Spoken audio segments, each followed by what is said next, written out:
hump day. Happy Wednesday.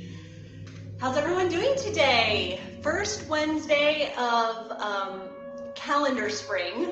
To me, March is the beginning kind of spring. So spring is coming. Happy spring hump day. If you're watching, please say hello. And if you're going to catch it on the live, on the replay, say #replay so that I can find you and see that you got a chance to watch.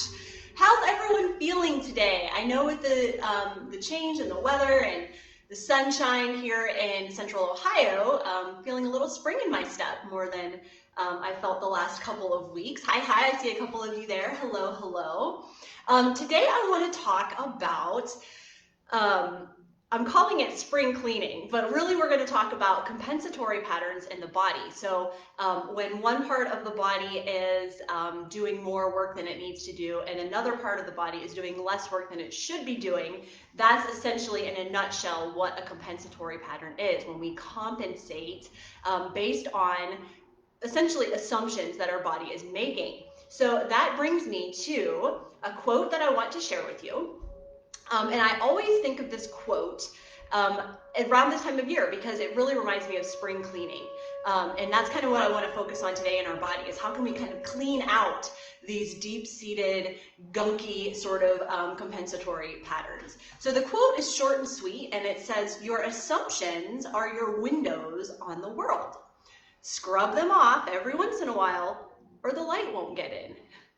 So true, right? And I think this quote it really resonates with me on many levels. I'll talk a little bit more about the body in a second and how it resonates in that way, but especially in light of our current state of affairs and the world that we're in, how so many white people are starting to wake up to anti-racism and starting to understand that we have a lot of work to do.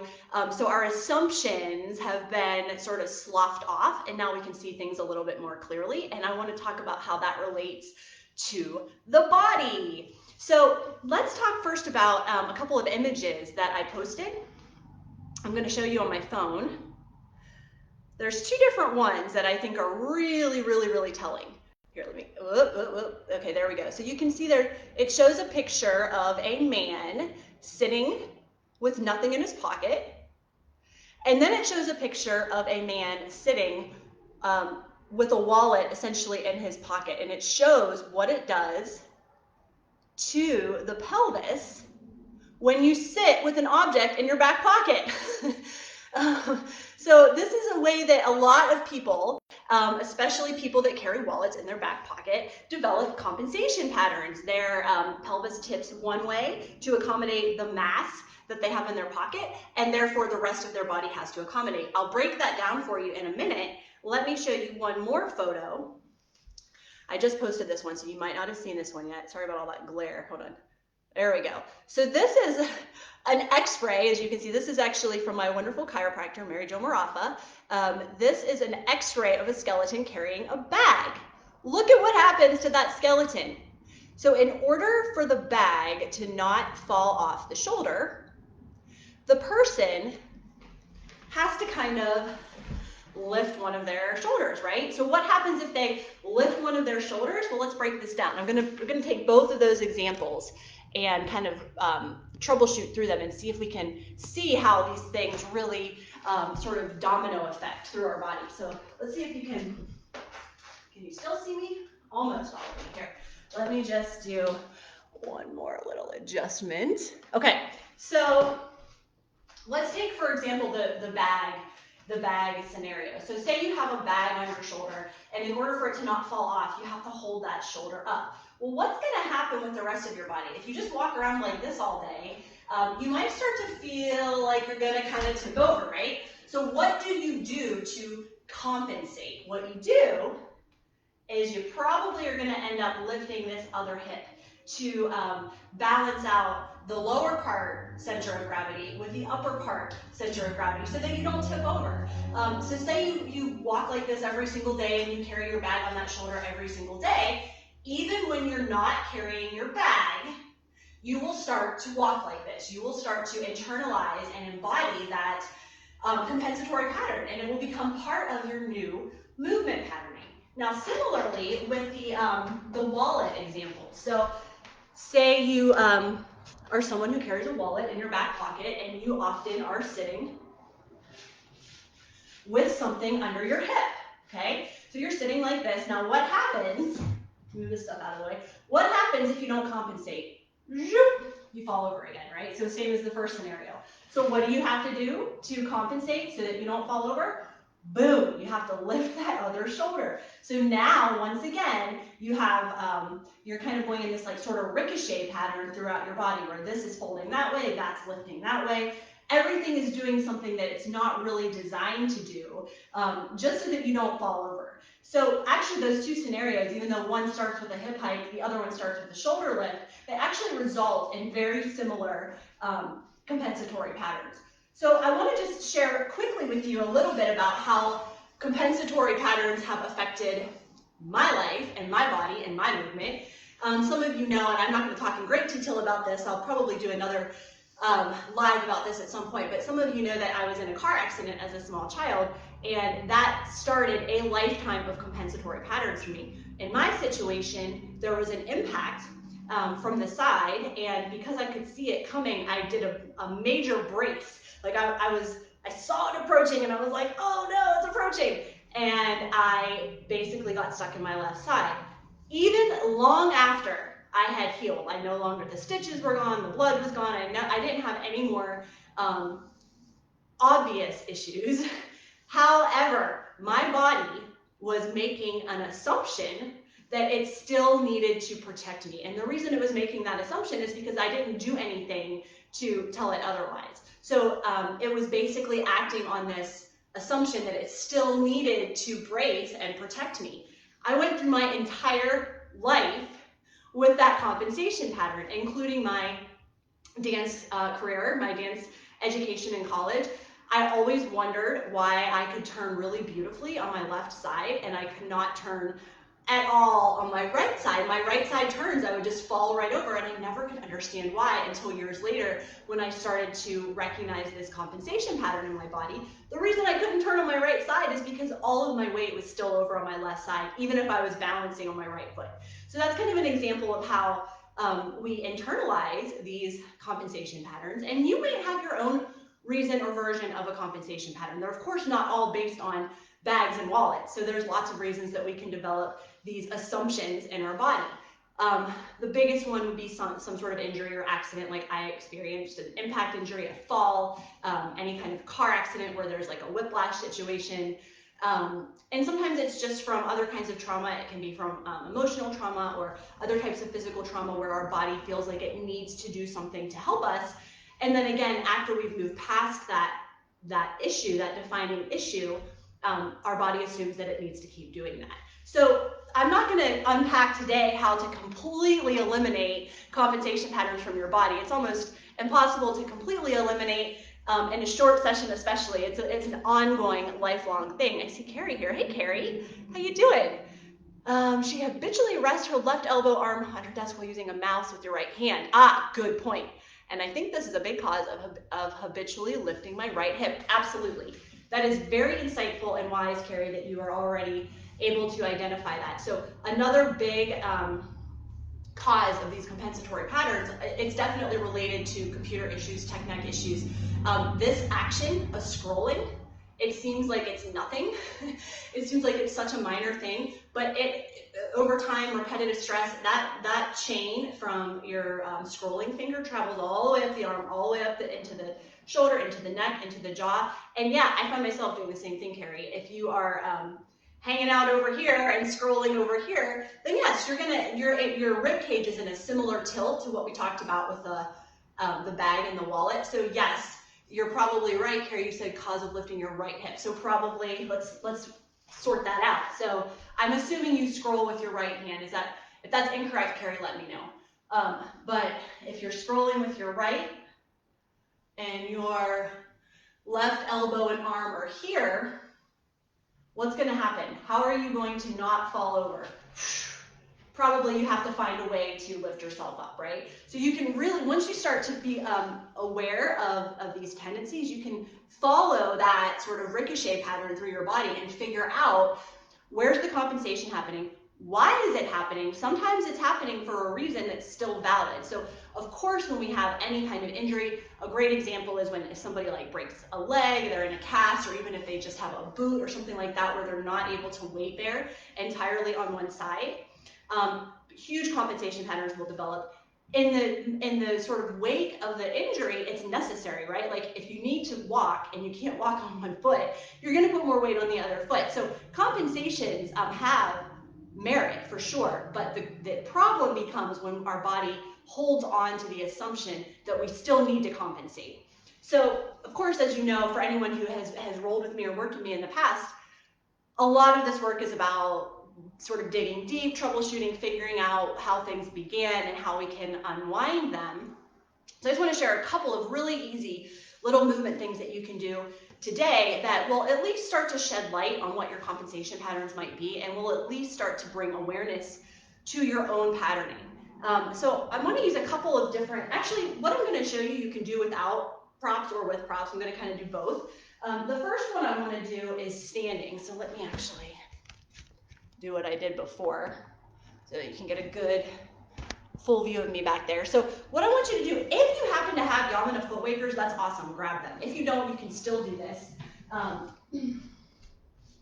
What I want you to do first is just stand with your legs a comfortable distance apart. And you don't need to do this on foot wakers yet. Even if you have them with you, you can just be flat-footed at the moment. Stand with your legs a comfortable distance apart and shift your weight a couple times. And as you're shifting, I want you to notice which side feels more natural or which side feels more familiar, I guess I should say is a better word. So one side's probably going to feel like a place that you kind of hang out a lot, and the other side might feel a little more foreign or a little less stable. The side that you're not hanging out on as much is not used to working and supporting you, so it might feel less stable. Now, once you've done that a couple of times, go ahead and fold forward. You don't have to worry about rolling forward or bending forward. Whatever's comfortable for you to fold forward. Soften your knees so that you're not doing a major stretch in the back of your legs. And once again, I want you to shift your weight and let your head just hang and drop. And as you're shifting your weight, again, same kinds of observations, but I feel like it's a little easier to notice when we're in this kind of bent in half position. So one side's going to feel probably a little more effortful, and one side will feel a little more confused, like it doesn't really know how to support you. And you might also be feeling this in your back a little bit. You might feel like one side is having more of a tug than the other side. For me, it's this left side. So once you've done that a couple times without anything, if you have the foot wakers, grab them now and place them sort of in the center back of your heel.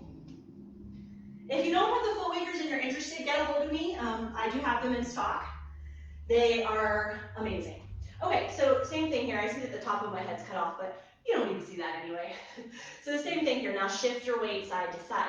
Now with the feedback that you're receiving from this tool, from the foot waker, it might translate as one side is more tender. So one heel might feel a little more ouchy or a little achy or a little sore, and another side might feel kind of numb. And it might kind of shift as you go.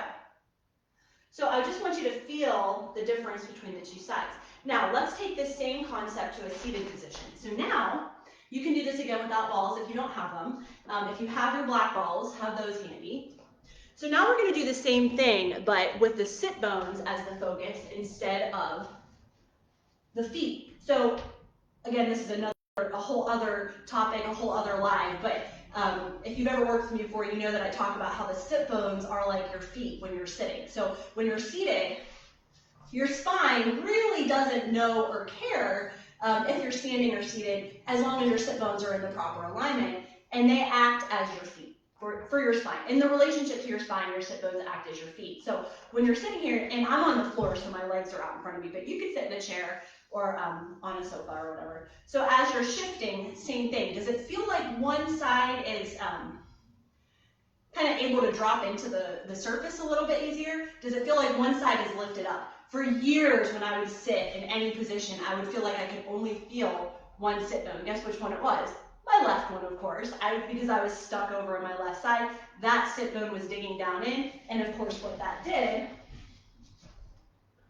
was lift this one up. So I'm exaggerating, but honestly, this isn't far off from what my pattern used to be. So if you're leaning into this side and this side's up, you might feel like you can't even feel your other sit bone.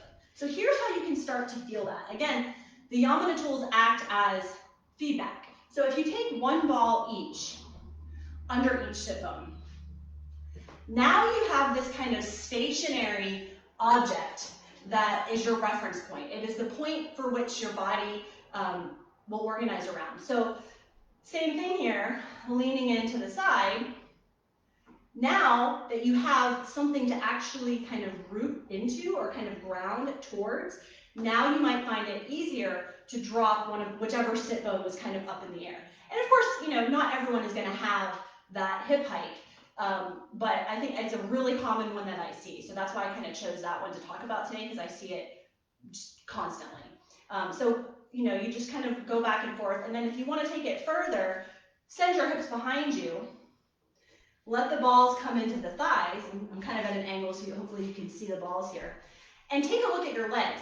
Is one leg drastically or even just a little bit forward from the other? So what tends to happen when we have more tightness on one side is when we start to kind of fold forward, one side might get pulled in towards the hip because it doesn't have as much range. And so what we do to compensate is twist our whole pelvis in order to touch our toes or whatever the task at hand is. So what I want you to understand and feel in your body is even if one side's tighter, it doesn't have to shift and compensate. You just have to basically lean into that stretch and feel the evenness of your pelvis as you reach for your ankles or your feet. And the balls, again, are your reference points. These are what you use to organize around. Now let's try another little movement exercise. So that was kind of how you can pinpoint the compensation in your structure. Now we'll figure out a little way that you can kind of pinpoint it in your movement biomechanically. So what I'm going to do is, let's see if this works. I hope that you can see this. Yeah, Carrie says yes. Sorry, I missed your yes comment there, Carrie. Okay, so what I want you to do is first, and this doesn't require a ball at all. I just want to make sure my computer doesn't fall off here. What I want you to do first is lie on your back. Find either a wall or the bottom of a sofa or a door frame or something. If you're like in a place where you're not going to get on the floor, that's fine. You can try this later. But if you're in a place where you can get on the floor near a wall, get close to a wall so that you can put your feet right up against the wall. And the reason I'm suggesting the wall is because, again, sometimes we have one foot or one whole leg that sets in front of the other, and we might not be aware of that. So if you line yourself up against a wall, the wall presumably is straight, right?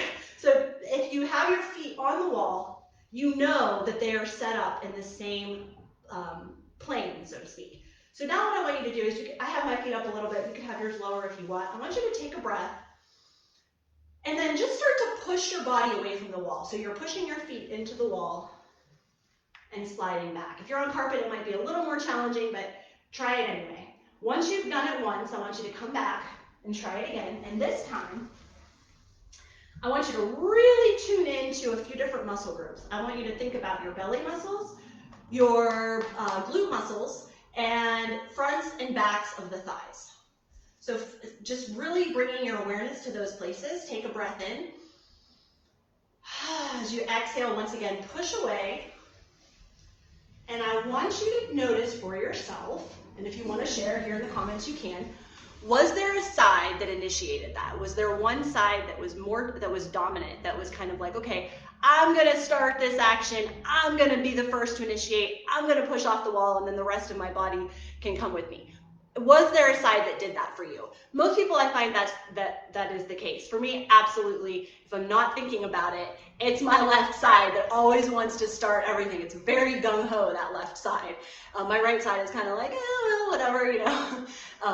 So try it one more time now that you've kind of brought your awareness to it.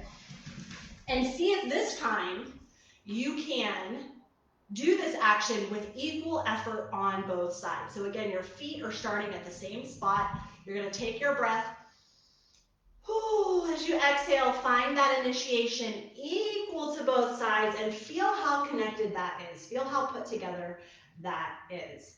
So hopefully, if you did feel one dominant side. Hopefully, by the third round, by the third time, you kind of felt a little bit more even. Now, let's try the same thing, kind of same concept at least, on your belly. So this time you don't necessarily have to be on a wall, because this is going to be more about your upper body. So I'm choosing to be on the hardwood because I am going to slide and the mats are not super slidey. So on your belly, you can let your head rest on the floor if you want. Take a breath in. And this is going to be initiated by the arms. I want you to take your hands and push your body backwards. I hit the wall, so I can't go very far. Hopefully you have a little bit more room.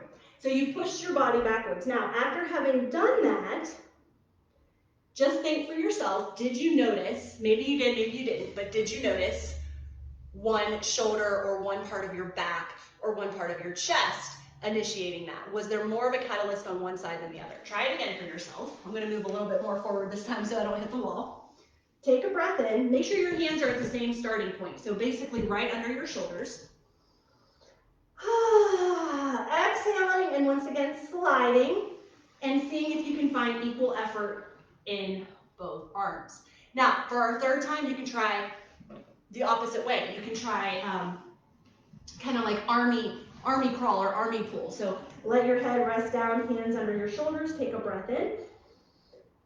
And when you're ready, pull your body forward. This is a little bit of effort here. And how was that? Did you feel one side trying to start the movement? Probably you did, and it's not terrible if you did. It's just the awareness will serve you well, because then you can start to feel that connection between the two sides, feel activation and feeling both sides ignite equally. It's really something that you can correct pretty quickly once the awareness is there. I have one last little exercise for you, movement exercise that uses the black balls. So again, if you have the black balls, go ahead and grab them. If you don't have the black balls, just do it without any ball. This is a good one for feeling the center of your body. So what we just did was kind of pelvis and then sort of chest, shoulder. Now we're going to feel the same kind of concept in the center of the body. So go ahead and lie down. Place the bottoms of your feet together. Let your knees open.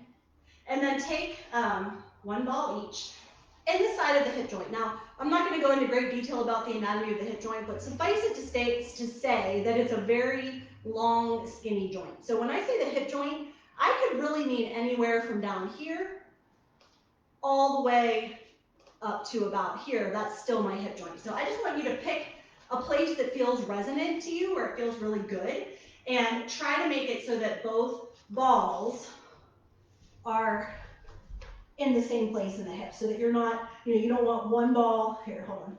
It's really hard to get this angle here. You don't want one way up and one way down. Okay, so you want them to be about in the same place in the hip joint. So pick your spot, your sweet spot, let your knees drop open. Go ahead and kind of rock side to side once you're here, so that you can again take stock of whether or not one side's more intense than the other. Take a couple breaths. When you're ready, go ahead and close your knees. And again, I want you to notice, where's that initiation coming from? Is it one leg leading the other? If so, can you find equal effort between both sides? Try it one more time for yourself. Let those knees drop open. Take a big breath in. And as you exhale, bring those knees together, finding equal effort. You can make it a little more advanced by bringing the knees to the chest. So this is actually a little bit of an ab strengthener.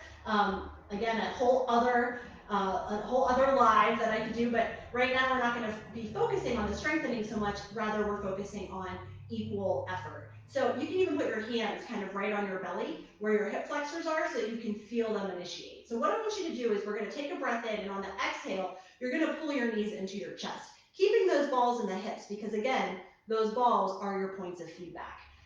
So hands on the belly, balls are here. Your hands are also a point of feedback. So we kind of got a lot of bases covered here. Take a breath. As you exhale, where's the action come from? Bring your knees in towards your chest. This might feel a little effortful or challenging. And then bring those knees in as close as you can. Just notice for yourself here if one side feels tighter deep in the hip joint. Probably it does. Take a breath there. When you're ready, you're going to lower, and again, keep those balls where they are because they're telling you where your hips are in space. And as you lower, is there one side that's kind of driving? If so, try to keep them going together at the same time so the hip flexors are supporting you equally on both sides. Try it one more time for yourself. Big breath in. Exhaling, ha, equal, same time. Don't be like me and have your left leg drive the whole shebang. Big breath in here, and as you're ready to lower, ha, equal effort in my abdominals, equal effort at the balls and around the glute muscles, and lower down. From there, just go ahead and remove the balls.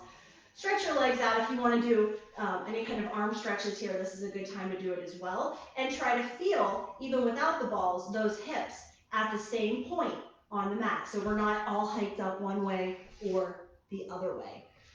After you've been here for a bit, if you're ready to get up, just turn to the side. I always have people roll through fetal position to get up so that you're not doing too much stress on the neck. Coming up to a seated position here.